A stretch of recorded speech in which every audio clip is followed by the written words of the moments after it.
The truck was a 2004 Ford F-150, dark green, 247,000 miles on the odometer. A crack in the windshield that started near the passenger side mirror and traveled diagonally across the glass like a river on a map, following no logic except the logic of time and temperature and the particular physics of a small stone that had bounced off a gravel road in Wilson County, Tennessee, in the spring of 2019, and that I had never gotten around to fixing because the crack was in my line of sight only if I was looking at it, which I had decided early on not to do. The driver's seat had a tear in the vinyl that I had repaired with a piece of duct tape in 2017, and that had held perfectly for 6 years, which I considered evidence of the tape's quality and also of my own. The radio worked on 4 of the 6 preset stations. The air conditioning required approximately 7 minutes to produce anything that could honestly be described as cool. The bed had scratches from the lumber I had hauled, and the mulch I had transported, and the furniture I had moved for friends who called me when they needed someone with a truck, and a willingness to show up on a Saturday morning without being asked twice. It was not a beautiful truck. It was not a truck that communicated anything to the world about the person driving it, except that the person driving it had a truck and was using it for the things trucks are used for, and was not interested in upgrading the experience of truck ownership into something performative. I loved it, not in the sentimental way that people love old vehicles when they are trying to construct a narrative about simplicity. I loved it because it worked, because it had carried me through 11 years of a life that was considerably more complicated than the truck suggested, and because the truck had never once required me to explain what I was doing, or where I was going, or why the man driving a 2004 F-150 with duct tape on the seat was also the man who owned the things I owned and had built the things I had built. The truck asked nothing of me. This is an underrated quality in both vehicles and relationships. My name is Emmett Cole. I am 46 years old. I was born in Lebanon, Tennessee, 30 miles east of Nashville, the only child of a woman named Josephine who ran a diner on the town square for 28 years, and who had the particular energy of a woman who had fed 10,000 people and remembered what every single one of them ordered and believed, with the absolute conviction of someone who had tested the theory daily for nearly 3 decades, that knowing what a person needs before they ask for it is the highest form of respect. My father, Thomas Cole, was a mechanic who ran a small shop on Hartman Drive. He worked on trucks mostly, Fords, Chevys, the occasional Dodge that he would accept with the weary tolerance of a man being asked to repair something he did not fully respect, but would fix anyway, because the person who brought it in needed it running, and the need was more important than the preference. Thomas Cole knew engines the way some people know music, not from study but from attention. He could listen to a truck for 30 seconds and tell you what was wrong with it, not because he had memorized the sounds, but because he had spent 40 years listening so closely that the listening had become a language, and the language had become instinct. He died in 2016. Heart attack, in his shop, with his hands still holding a wrench. My mother called me at 4:17 in the afternoon and said, "Your father is gone." And then she was quiet for a long time. And then she said, "He was working on a Ford." And I understood that she was telling me this not because it was important, but because it was the last true thing about him and she needed to say it before the last true thing became just another fact. I inherited the truck from my father. It had been his truck before it was mine. He had bought it new in 2004, which was the only time in his life he had bought a new vehicle, and he had maintained it with the specific, meticulous, knowledgeable care of a man who understood that machines, like people, last longest when they are attended to consistently rather than impressively. When he died, the truck had 162,000 miles. I have added 85,000 since. Every one of them in the same truck, in the same seat, with the same crack in the windshield and the same duct tape on the vinyl, and the same 7-minute wait for the air conditioning to remember what it was supposed to be doing. I tell you about the truck because the truck is the thing you need to understand first. Before the jet, before the money, before the wife, before the tarmac at John C. Tune Airport on a Thursday in October, when everything that had been invisible became visible in the specific, irrefutable way that a Gulfstream G650 landing 150 yards behind your wife while she is standing next to your truck, telling you it is an embarrassment makes things visible. The truck is the beginning because the truck was the frame through which the world saw me, and the frame through which my wife had learned to see me, and the frame that I had chosen, deliberately and with full knowledge of its implications, to continue occupying even as the reality inside the frame had changed so dramatically that the frame itself had become either the most honest or the most dishonest thing about me, depending on how you defined honesty. I met Vanessa in 2012 at a fundraiser in Nashville. She was 32, I was 35. She worked in pharmaceutical sales and had the particular precise beauty of a woman who understood that appearance was a professional instrument and maintained it accordingly. She wore structured clothes and exact makeup and heels that clicked on hard surfaces with the rhythmic confidence of a metronome, each step communicating the same message. I know where I am going, and I have calculated the cost of getting there, and I am willing to pay it. I was wearing boots and a sport coat and driving my father's truck, which at the time had 170,000 miles and a functioning radio, and no crack in the windshield yet because the gravel road in Wilson County was still 3 years away. She saw the truck in the parking lot. She did not comment on it. That night. She would comment on it later, many times, in ways that started as playful and progressed through tolerant, and arrived eventually at something that was neither playful nor tolerant, but was the specific, quiet contempt that develops when a person has decided that a thing represents something about the person attached to it and has stopped being willing to separate the thing from the judgment. But that night she did not comment on the truck. That night she commented on me. She said I was interesting.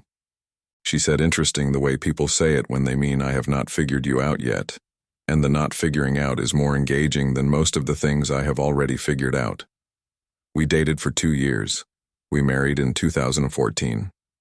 For the first 5 years, the marriage was real in the way that good marriages are real, imperfect and genuine and organized around the authentic belief that the two people in it had chosen each other for reasons that would survive the inevitable seasons when the reasons were harder to feel than they had been at the beginning. Vanessa was ambitious. I respected this. She worked hard, earned promotions, moved from pharmaceutical sales into pharmaceutical consulting, built a reputation, expanded her network. By 2019, she was earning $240,000 annually and had the particular earned confidence of a woman who had built something from her own effort and who measured the world, reasonably enough, through the lens of effort and its visible results. I was something she could not measure. This is where I need to tell you what I actually did during the years of our marriage. Because without this information, the rest of the story is just a man with a truck and a wife who did not like the truck. And that is not a story. That is a preference. I had left my position at a mid-size investment firm in Nashville in 2013, the year before we married. I told Vanessa I was transitioning to independent work. This was true. I told her the independent work was in investment research and consulting. This was also true. What I did not tell her, not because I was hiding it, but because the full scope of what independent work would become was not yet visible even to me, was that the specific kind of investment research I was conducting was producing results that were, by any honest measure, extraordinary. I had a gift. I say this not with arrogance, but with the specific matter-of-fact clarity of a person who has tested a hypothesis over 2 decades and can no longer deny its validity. I could look at companies the way my father looked at engines. I could listen to the data for 30 seconds and understand what was wrong or what was right or what was about to change. Not because I had memorized the patterns, but because I had spent 20 years paying such close attention to the mechanics of value creation that the attention itself had become a capacity that operated faster than conscious analysis. I began deploying my own capital in 2014. Small positions, concentrated bets in companies that I believed were structurally undervalued by a market that was looking at the surface while I was looking at the engine. By 2016, the year my father died, the portfolio had grown from my initial deployment of $370,000 to just over $2 million. By 2018, it was $9 million. By 2020, through a series of positions that performed during the market disruption in ways that my analytical framework had predicted and that I had prepared for with the specific, patient, structural preparation that my father had taught me was the difference between luck and understanding, the portfolio crossed $40 million. By the morning of the Thursday in October, when my wife stood on the tarmac at John C. Toon Airport and told me my truck was an embarrassment, my total net worth including the investment portfolio, the research practice revenue, the real estate holdings I had quietly accumulated across Middle Tennessee, and the cash reserves held in accounts managed by my financial advisor Ruth Drummond, was approximately $114 million. I had built this from a chair in my study, in the same house I shared with Vanessa, behind a door that she walked past every day and that she understood led to a room where I did research, which was true, and where nothing particularly remarkable was happening, which was not true. She did not know the number. She did not know the portfolio. She did not know the real estate. She did not know Ruth Drummond or the accounts Ruth managed or the specific, careful fiduciary architecture that Ruth had built around my assets over 6 years of the most consequential financial relationship of my life. Vanessa knew I did research. She knew I had clients. She knew the household was comfortable. She knew I drove my father's truck. She had, over the years, constructed from these known facts a complete picture of me that was, in every dimension that mattered, completely wrong. Not because the facts were wrong, but because the facts she had were radically incomplete, and she had never pursued the remaining facts because the incomplete picture was sufficient for the judgment she had already arrived at. The judgment was that I was a man of modest achievement, comfortable but not significant, present but not impressive, the kind of man who drove a 2004 truck with duct tape on the seat, because that was the level at which his life operated, and because the gap between his level and hers was something she had accepted as the price of a marriage that was otherwise functional. Psychologists call this perceptual anchoring in relationships, the phenomenon by which one partner's initial assessment of the other becomes the fixed reference point against which all subsequent information is measured. If the anchor is set at modest, then evidence of significance is either not sought or not recognized or actively reinterpreted to fit the anchor. The truck was Vanessa's anchor. It was the physical, visible, daily confirmation of the story she had built about who I was, and because the anchor was there in the driveway every morning, the story renewed itself every morning without requiring any new evidence. I allowed this. I need to be honest about that. I allowed the anchor to remain because I was, in a way I did not fully understand until much later, testing something. I wanted to know whether Vanessa could see me without the props, without the visible evidence of wealth that our social world used to sort people into categories of relevance. I wanted to know whether the woman I had married could look at a man in boots and a sport coat, driving a truck with a cracked windshield, and know, through the quality of her attention, rather than the quality of his possessions, that she was looking at something she had not yet measured. She could not. This is not a moral failing. It is a perceptual one, and the difference matters because moral failings require judgment, and perceptual failings require understanding. And what I was building toward in the years of our marriage was understanding, not judgment. But understanding has a limit. And the limit arrived on a Thursday in October at John C. Toon Airport. I need to tell you about the airport.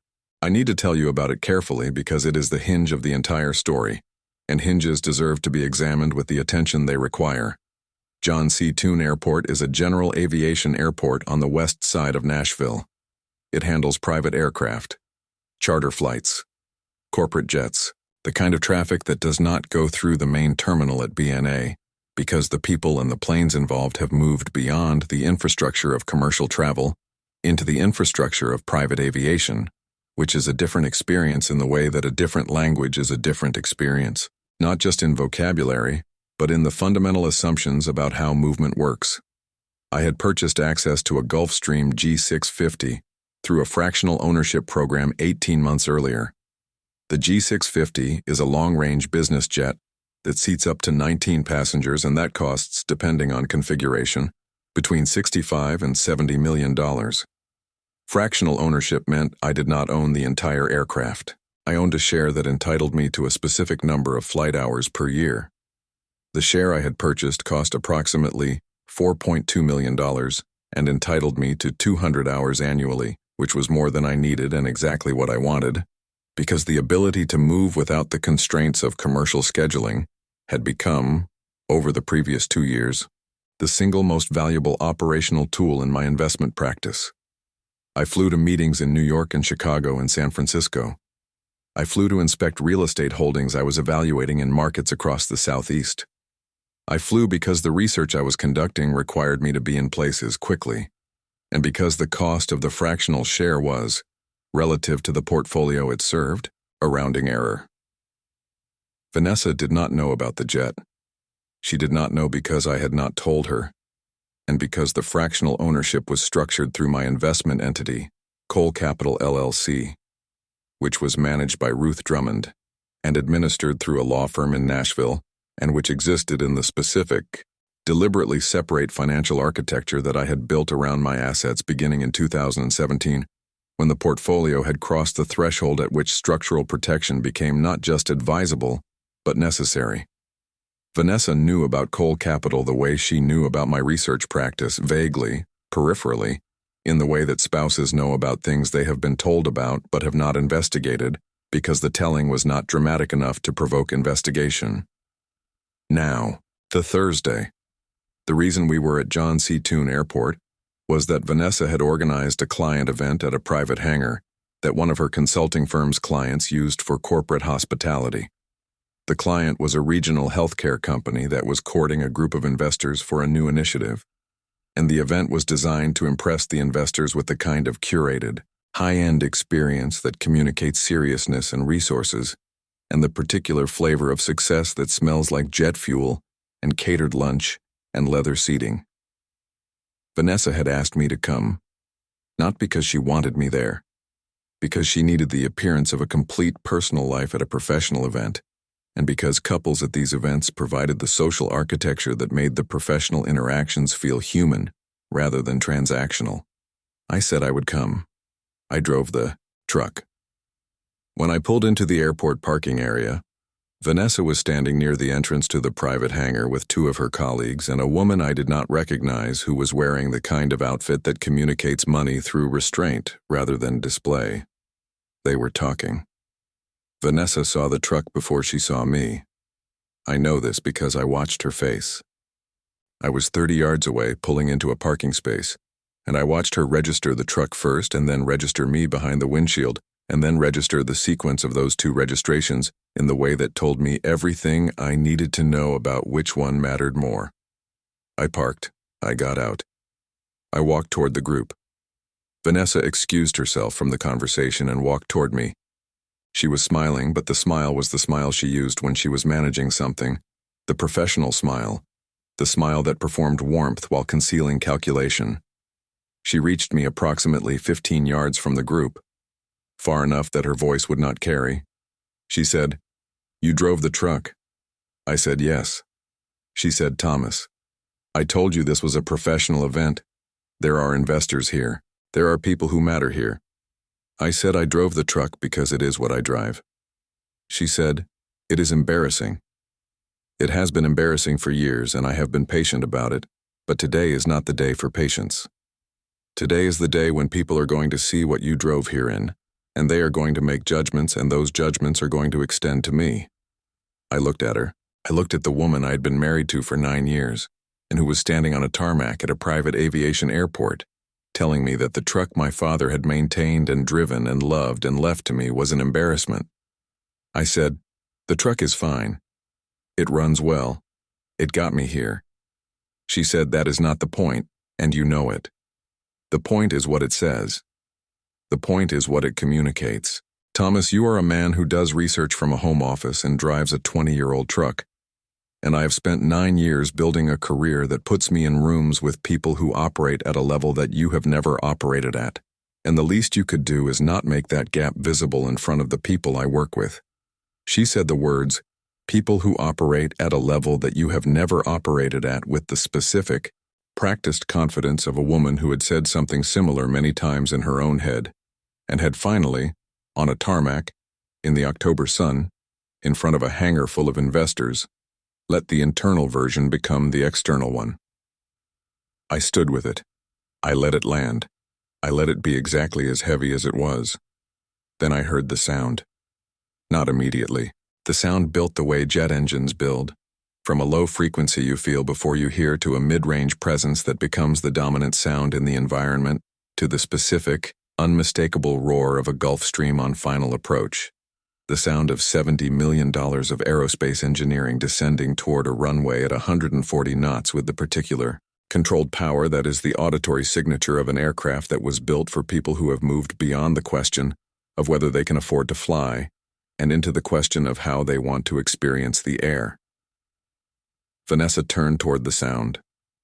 Everyone turned toward the sound. The group at the hangar entrance, the colleagues, the woman in the restrained outfit, the investors visible through the hangar's open doors, everyone oriented toward the runway the way people orient toward a sound that is large enough to demand their full attention. The Gulfstream G650 landed. White fuselage. 2 engines. The specific, geometric elegance of an aircraft designed by people who understand that beauty and function are not competing values, but collaborating ones. It touched down with the controlled precision of a pilot who had done this many times and had never needed to do it dramatically, because the aircraft itself was dramatic enough. It taxied. It slowed. It turned toward the private hangar area with the unhurried, directional certainty of a machine that knows where it is going. On the tail, in clean, understated lettering, was a registration number that I recognized because it was the registration number I had been given when I purchased my fractional share 18 months earlier. The aircraft stopped approximately 150 yards from where Vanessa and I were standing. The engines wound down, the door opened, the stairs extended. A man in a dark jacket came down the stairs. He was not me. He was the pilot. He walked toward the hangar with a clipboard and the professional efficiency of someone completing a standard arrival procedure. Behind him, a woman descended. Ruth Drummond. She was 58 years old and had the particular, unperformative authority of a woman who had been managing significant wealth for 3 decades and who understood that the most important thing about money was not having it, but knowing what it was for. Ruth saw me across the tarmac. She raised one hand in a brief wave. Then she walked toward me. Vanessa was standing beside me. She was watching Ruth approach. She was watching the Gulfstream behind Ruth. She was watching the registration number on the tail and the stairs and the pilot with his clipboard and the specific, unmistakable reality of a private jet that had just landed at the airport where she was hosting a client event. A jet that was more impressive than anything her client or her investors or her carefully curated hospitality experience could produce. Ruth reached us. She shook my hand. She said, "Good morning, Emmett. The documents are in the portfolio. We have a window to review before the Knoxville meeting at 2. She looked at Vanessa. She extended her hand. "You must be Vanessa," she said. "Ruth Drummond. I manage Emmett's investment portfolio. It is very nice to finally meet you." Vanessa shook Ruth's hand. The handshake was automatic. The expression on Vanessa's face was not. I have spent 9 years studying my wife's face. I have seen it in happiness and fatigue and professional concentration and the particular managed irritation that she deployed when things were not going the way she had planned. I had never seen it do what it did in the 10 seconds after Ruth Drummond said the words, "I manage Emmett's investment portfolio." It went pale, not figuratively, physiologically. The blood withdrew from the surface of her skin in the way that blood withdraws when the autonomic nervous system receives information that the conscious mind has not yet processed, the body understanding before the brain that something fundamental has just changed. She looked at me. Then she looked at the jet. Then she looked at Ruth. Then she looked at me again. She said, "I do not understand." Ruth, who was a professional, and who had spent 30 years in situations where the personal and the financial intersected in ways that required careful navigation, excused herself with the precise, unhurried tact of someone who understood that what was about to happen between the 2 people standing in front of her was not something she needed to be present for. She said, "I will be in the hangar when you are ready, Emmett. No rush." She walked away. Vanessa and I stood on the tarmac. The October sun was bright and specific and honest in the way that autumn light in Tennessee tends to be, warm enough to be comfortable and clear enough to make everything look exactly like what it is. She said again, "I do not understand." I said, "I know." She said, "That jet." I said, "I have a fractional ownership share." She said, "A fractional." I said, "Yes." She said, "You own part of a private jet." I said, "Yes." She said, "How?" I said, "I paid for it." She stood very still, the stillness of a person whose operating model of reality has just received information that the model cannot accommodate. Not a small adjustment, a structural revision. The kind that requires the entire framework to be dismantled and rebuilt because the new information does not fit in the existing structure. It does not modify the structure. It replaces it. She said, "The woman. Ruth." She said, "She manages your investment portfolio." I said, "Yes." She has managed it for 6 years. She said, "How large is the portfolio?" I looked at her. I looked at the woman who had stood in the same spot 3 minutes earlier and told me that my truck was an embarrassment and that I had never operated at the level of the people she worked with. I looked at her, and I made a decision about what I was willing to say on a tarmac and what I was not. I said, "We should talk about this at home, not here." She said, "Thomas, how large is the portfolio?" I said, "The portfolio is significant. That is the most I'm going to say in a parking lot at an airport where your colleagues are standing 100 yards away." She looked at the Gulf Stream again. She looked at the registration number on the tail. She looked at the truck, my father's truck, parked 40 yards to the left with its cracked windshield and its duct tape seat, and its 247,000 miles of evidence that the man who drove it was, by her assessment, not someone who operated at a serious level. She looked at the two vehicles simultaneously, the truck and the jet, side by side in her field of vision. The two objects that represented in their radical incompatibility the complete and total failure of her understanding of the man she had been married to for 9 years. Psychologists call this a schema rupture. The moment when the mental model a person has been using to understand another person is confronted with evidence so fundamentally incompatible that the model does not bend or adjust. It shatters, and the person is left standing in the debris of their own assumptions, seeing clearly for the first time the landscape that was always there, but that their model had been actively preventing them from perceiving. Vanessa's schema ruptured on a tarmac in October between a 2004 Ford F-150 and a Gulfstream G650, which is either the most theatrical setting for a personal revelation in the history of American marriage or the most perfectly literal, depending on whether you believe the universe has a sense of composition. She said, "I need to sit down."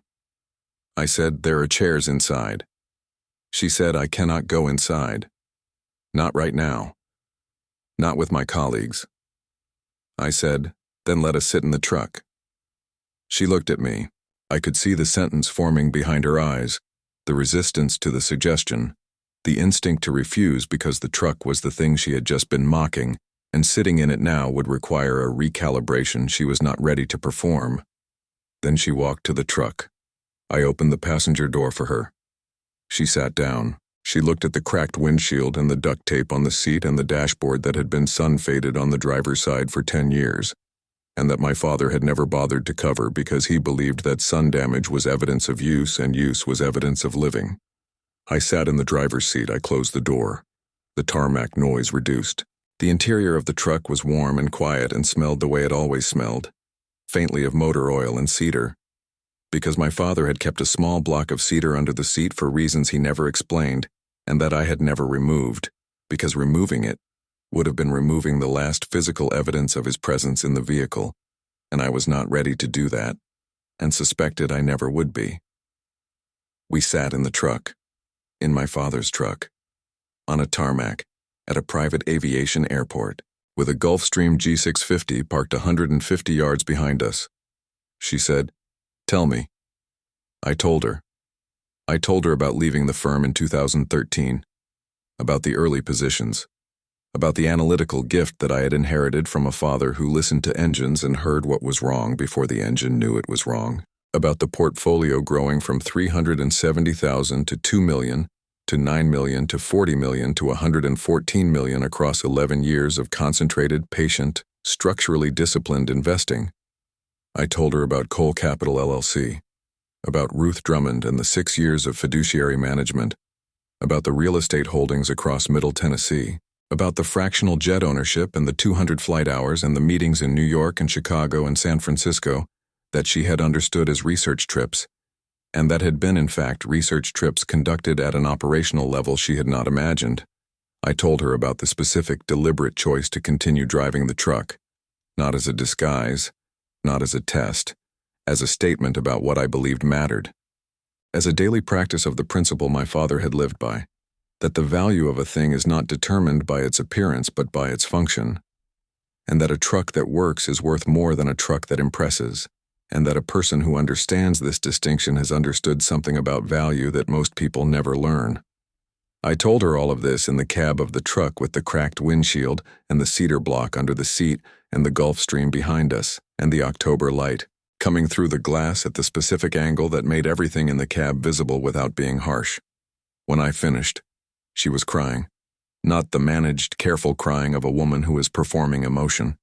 The uncontrolled, complete crying of a woman whose entire understanding of her marriage has just been revised from the foundation up, and who is experiencing the specific grief of realizing that the story she told herself about the man she married was a story she built, and that the building of it was a choice, and that the choice had been wrong for 9 years, and that every dinner party comment and every truck complaint and every time she had introduced me with the particular diminishing qualifier of "he does research from home" was a moment in which she had actively maintained a fiction about the person sitting next to her. I let her cry. I did not comfort her, not because I was withholding comfort, but because the crying was necessary, and interrupting it would have been interrupting the most honest thing she had done in front of me in years. When she had finished, or when the intensity had reduced enough that speech was possible, she said, "Why did you not tell me?"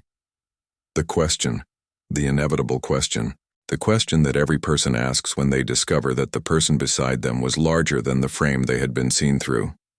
I said, "I tried." 3 times.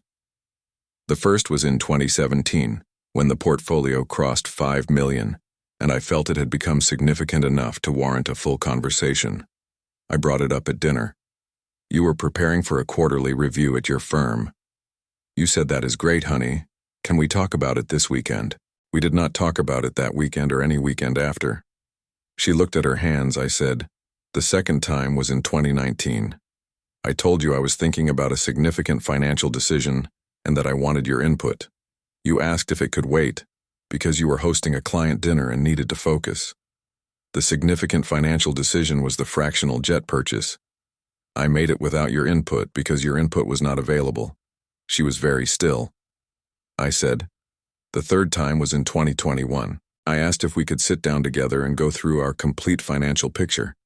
Not just the household accounts, everything. You said you trusted me to manage it and that you did not have the bandwidth. You said, and I remember the exact words, 'I trust you with the boring stuff.'" She pressed her palms against her face. I said, "The boring stuff is $114 million. The truck held the silence. The cedar block did what cedar blocks do, quietly existing in a space and making the space slightly better without anyone noticing. She said, "I have been telling people my husband does research from home." I said, "I know." She said, "I have been apologizing for you at dinners." I said, "I know." She said, "I told you 5 minutes ago that you have never operated at the level of the people I work with." I said, "I know." She said, "The investors in that hangar right now, the ones I spent 3 months courting, are any of them worth what you are worth?" I said, "I do not know their specific net worth. Based on what you have told me about the fund they represent, I would estimate the total fund is approximately 200 million. My personal net worth is approximately 114 million. She closed her eyes. She said, "You are worth more than half of the fund I have been trying to impress." I said, "Approximately." She opened her eyes. She looked at me with an expression I had not seen before. Not the professional management expression, not the social performance expression, not the specific, calibrated look she used when she was assessing someone's utility. Something underneath all of that. Something raw and afraid and honest in the way that people are honest when every other option has been eliminated. She said, I am a terrible wife. I said, "You are not a terrible wife. You are a wife who saw what was visible and assumed it was everything. That is a human failing, not a moral one." She said, "It feels moral." I said, "The difference is that human failings can be corrected. Moral failings require something more fundamental." She said, "Can we correct this?" I looked at her. I looked at the woman I had married 9 years ago, and who had spent those 9 years building a version of me that was small enough to fit inside her professional self-image, and who was now sitting in the truck she had mocked with the jet she did not know about parked behind her and asking me whether the distance between the version she had built and the person I actually was could be closed. I said, "I do not know. I know that closing it requires you to see me. Not the truck. Not the jet. Not the portfolio or the net worth or the fractional ownership share. Me. The person who built all of it from a chair in a room you walked past every day. The person who maintained this truck because his father left it to him, and because maintaining things is how I express love. The person who brought the truck to your airport event because it is what I drive, and because I have spent 9 years waiting for you to understand that what I drive does not define what I am." She said, "I understand that now." I said, "Understanding it now is different from understanding it then. Understanding it now is a response to evidence. Understanding it then would have been a response to attention. The difference is the difference between seeing me because you have to, and seeing me because you chose to." She sat with that. The tarmac was quiet. The Gulf Stream sat in the October sun, patient and enormous, and completely indifferent to the human conversation happening in the cab of a 20-year-old truck 150 yards away. I said, "I want to tell you something that I have not said to you in 9 years, because the space for it did not exist." She said, "Say it." I said, "I am proud of what I built. Not because of the number, because of the discipline, because of the patience, because of the specific, daily, unglamorous work of looking at data and finding the structure underneath it and making decisions based on the structure rather than the surface, and being right often enough and wrong gracefully enough that the portfolio grew and the practice thrived, and the life I have built is exactly the life I intended to build." I paused. I said, "And I built it while driving this truck, while being introduced at your dinners as the man who does research from home, while watching you apologize for me to people who do not know me, and who could not do what I do if they spent 20 years trying. I built it inside your blind spot, and I need you to know that building inside someone's blind spot is not the same as choosing to be invisible. I was not invisible. You were not looking." She said nothing. She was holding herself very still, the way people hold themselves when they are receiving something heavy and are trying to remain standing underneath it. I said, "I love you. That has not changed. I have loved you since the fundraiser in 2012. And I have loved you through 9 years of being underestimated by the person whose estimation I cared about most. But I cannot be underestimated anymore. Not by you. Not by anyone. I have been patient with the truck and the comments and the dinners and the introductions, and I have been patient because I believe that patience was a form of love. But patience without recognition is just endurance. And I am done enduring." She reached across the center console.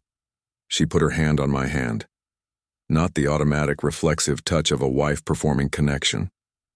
A deliberate, specific, conscious touch.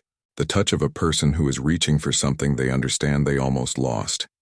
She said, "I want to see you. I want to start seeing you." I said, "Then you need to look at what is actually here. Not the truck. Not the jet. What is in the seat. What has been in this seat for 9 years. What your father-in-law maintained and cared for and drove and left to his son, because he knew his son would understand what it meant to keep something running." She said, "I understand." I said, "Do you?" She said, "I am starting to." I said, "Starting is enough. For now." We sat in the truck for another 10 minutes. Then I said, "Your colleagues are waiting." She said, "I know."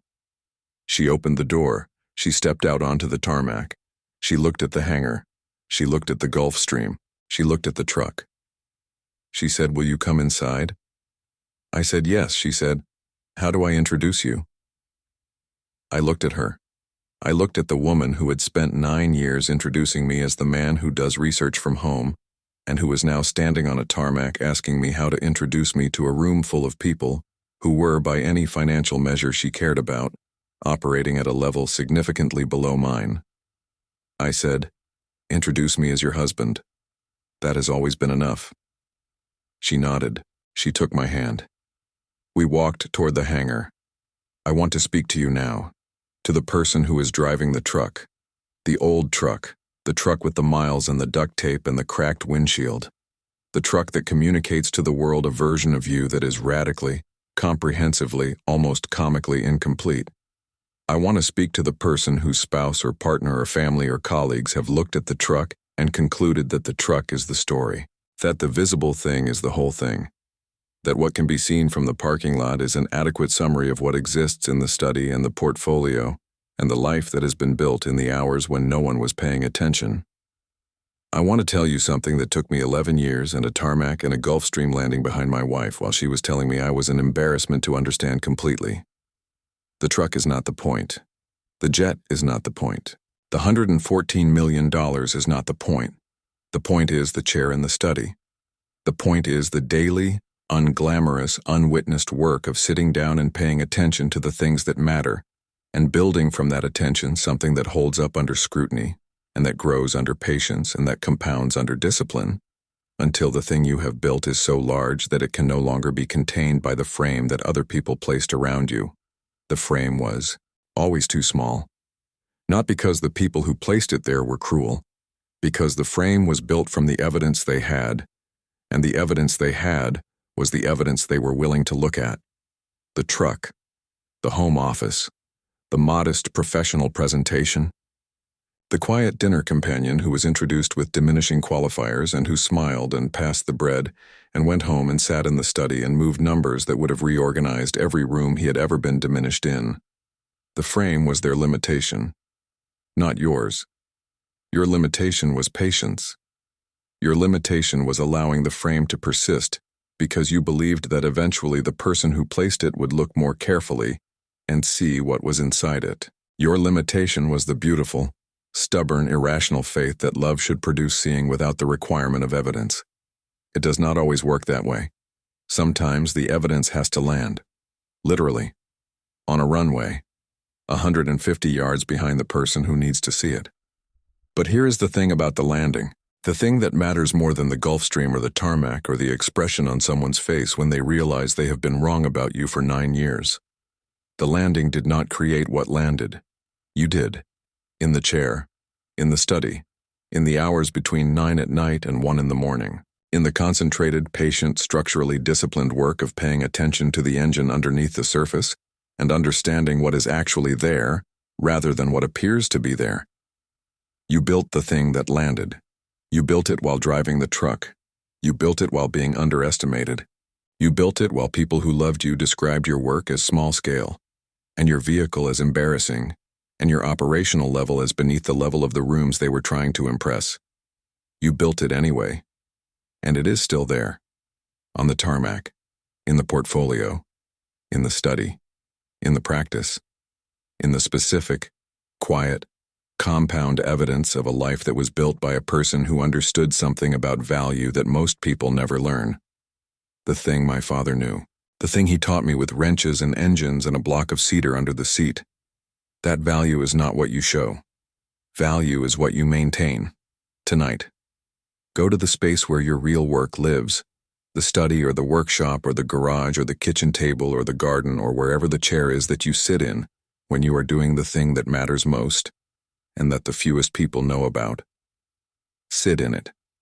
Not to calculate what it is worth, not to rehearse the moment when someone finally understands, just to be in the chair, just to feel what it feels like to be the person who built the thing, the person who listened to the engine, the person who found the structure underneath the surface, the person who drove the truck because the truck worked and because working was the point, and because everything else was just paint.